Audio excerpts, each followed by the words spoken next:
तो हम मौजूद हैं सीआरपीएफ बटालियन 65 में और यहाँ मनाया जा रहा है आज स्थापना दिवस।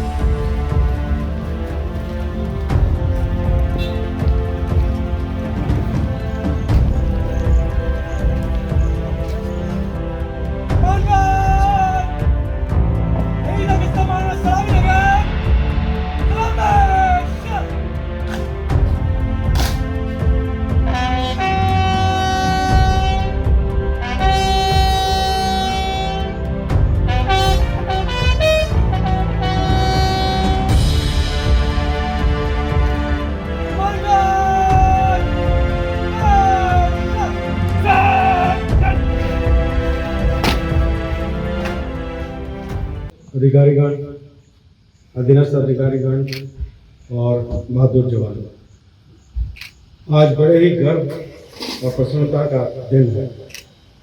वर्ष 1939 में आज ही के दिन हमारे इस महान बल का ग्राउंड रिप्रेजेंटेटिव पुलिस के नाम से गठन किया गया था।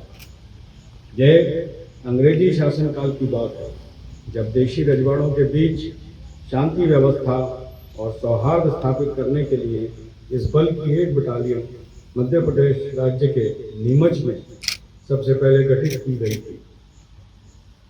आज़ादी के बाद हमारे प्रथम गृह मंत्री सरदार वल्लभ भाई पटेल ने अपनी कुशाग्र बुद्धि और दूरदर्शिता से इस बल की बहुआयामी भूमिका को समझा और उन्हीं के अग्रणी प्रयासों से इस बल को आज़ादी के बाद भी बनाए रखते हुए केंद्रीय रिजर्व पुलिस बल का नया नाम दिया गया।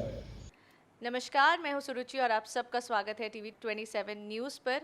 हम हैं सीआरपीएफ के फाउंडेशन डे की उपलब्धि में। आज हम बातचीत करने वाले हैं कमांडेंट विजय कुमार सिंह साहब से। सर से जानेंगे कि छत्तीसगढ़ में सीआरपीएफ का सफ़र कैसा रहा, क्या चुनौतियां रहीं। तो आइए सर से बातचीत करते हैं। सर, कैसा रहा सीआरपीएफ का सफ़र छत्तीसगढ़ में, अगर हम बात करें तो? आज हम लोग स्थापना दिवस पर बड़े प्रोग्राम हर्ष और उल्लास के साथ मना रहे हैं। हमारे लिए आज ये बहुत बड़ा दिन है और आज से 83 वर्ष पहले सीआरपीएफ का एक बटालियन के रूप में स्थापना किया गया था और आज हम 247 बटालियन के रूप में विश्व की सबसे बड़ी पैरामिलिट्री के रूप में उभर चुके हैं। हमारे फोर्स के द्वारा तमाम उपलब्धियां हासिल की गई हैं और जहां तक छत्तीसगढ़ में हमारा ड्यूटी के संबंध में है, तो मैं ये बताना चाहूँगा मेरा अनुभव कि हमारा यहाँ पे दूसरा टेनोर है और छत्तीसगढ़ में हमने अपनी मेहनत और से कार्य किया है। नक्सल को भी हम लोगों ने ख़त्म करने की कोशिश की है और कर रहे हैं और इसी प्रकार से हम लोग आज लगभग 40 बटालियन हैं जो हमारी सीआरपीएफ की हैं, यहाँ पे हैं छत्तीसगढ़ में से। सर, आगे आने वाले युवाओं को आप क्या उनके लिए संदेश देना चाहते हैं कि वो सीआरपीएफ के साथ आएँ और जुड़ें? मैं अपने जो नव युवक हैं उनको आने के लिए आह्वान करता हूं कि सीआरपीएफ एक ऐसा फोर्स है जिसमें पूरे देश का ज्ञान रहता है और चीज़ें जो हैं बारे में जानते हैं। कई ऐसी उपलब्धियां हैं जो एक कोई स्टेट को नहीं, बल्कि देश के जितने भी स्टेट हैं सभी स्टेट की जो उपलब्धियां हैं वो हम लोगों को ज्ञान रहता है और ये एक अच्छा फोर्स है, ईमानदार फोर्स है और हमेशा ये अलर्ट रहता है और अपनी ड्यूटियां करता है। तो विजय सर, आप महिलाओं का योगदान सीआरपीएफ में किस तरह देखते हैं? महिलाओं का योगदान हमारे फोर्स में काफ़ी रहा है। 4 बटालियन हैं अभी हमारे देश में और उनको अनेक जगहों में लगाया गया है, जैसे कि राम मंदिर अयोध्या में और संसद में, कई ऐसी अन्य जगहें देशों में हैं जो बहुत इम्पोर्टेंट हैं, महत्वपूर्ण हैं। उनमें उनका सहयोग रहता है और मैं समझता हूं कि आने वाले दिनों में भी ये बटालियन और आगे बढ़ेंगी। जी।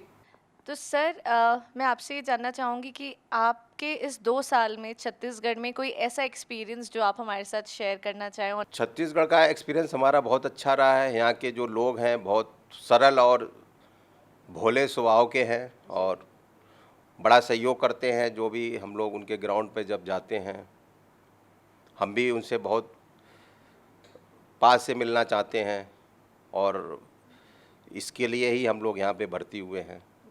मैं सीआरपीएफ की तरफ से यही कहना चाहूँगा कि जो छत्तीसगढ़ के लोग हैं वो हमेशा बिना डर के रहें, खुलकर के रहें, यही मेरा कहना है। डरने की ज़रूरत नहीं है। विजय कुमार सिंह साहब से, जो कि बटालियन 65 से हैं छत्तीसगढ़ की सीआरपीएफ में। तो ये थी हमारी खास बातचीत विजय सर के साथ। और अब हम बात करेंगे छत्तीसगढ़ की जर्नी सीआरपीएफ के साथ कैसी रही। उस पर बातचीत करने के लिए हमारे साथ आज खास मेहमान मौजूद हैं, डॉक्टर वर्णिका शर्मा जी, जो डिफेंस एक्सपर्ट है। तो आइए उनसे जानते हैं।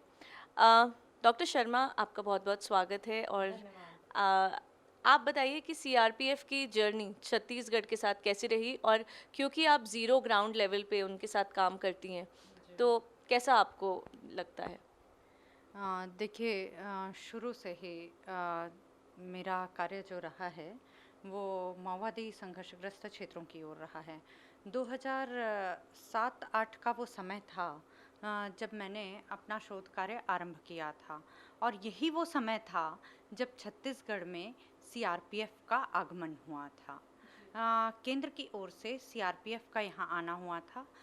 कहा जाता है कि किसी भी राज्य में सीआरपीएफ बहुत ही स्पेशल कंडीशन या स्पेशल सरकमस्टेंसेस में सीआरपीएफ आती हैं करके।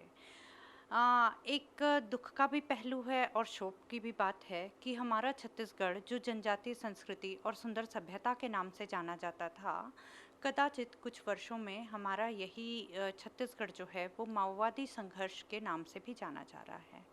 और 2007-8 का मतलब कि 2004 में जब माओवादी संगठन का एकीकरण हुआ, उसके बाद से अनवरत माओवादी घटनाओं और वारदातों में वृद्धि होने लगी थी। ये वो समय था जब हमको स्पेसिफिक फोर्सेस की आवश्यकता थी छत्तीसगढ़ में, और उसी समय यही वो काल था जब केंद्र से यहाँ पे सीआरपीएफ की जो बटालियंस थी वो आई गई। इतिहास में जब आप जाके देखेंगे तो पहले ये क्राउन रिजर्व पुलिस फोर्स के नाम से जाने जाते थे, बाद में ये सेंट्रल रिजर्व पुलिस फोर्स के नाम से जाने लगी। उसके बाद हम देखते हैं कि सीआरपीएफ जब छत्तीसगढ़ में आती है, क्यों आती है ये तो मैंने आपको बताया, पर आने के बाद सीआरपीएफ ने क्या किया ये अधिक महत्वपूर्ण हो जाता है। क्योंकि जब भी पैरामिलिट्री फोर्स किसी राज्य में आती है तो सभी की निगाहें उसके उस परफॉर्मेंस पे डिपेंड करती हैं कि जिस समस्या या जिस संघर्ष पे नकेल कसने के लिए उसको बुलाया गया है, तो उस संदर्भ में वो कितनी फलीभूत साबित हुई है। हमसे बातचीत करने के लिए बहुत बहुत शुक्रिया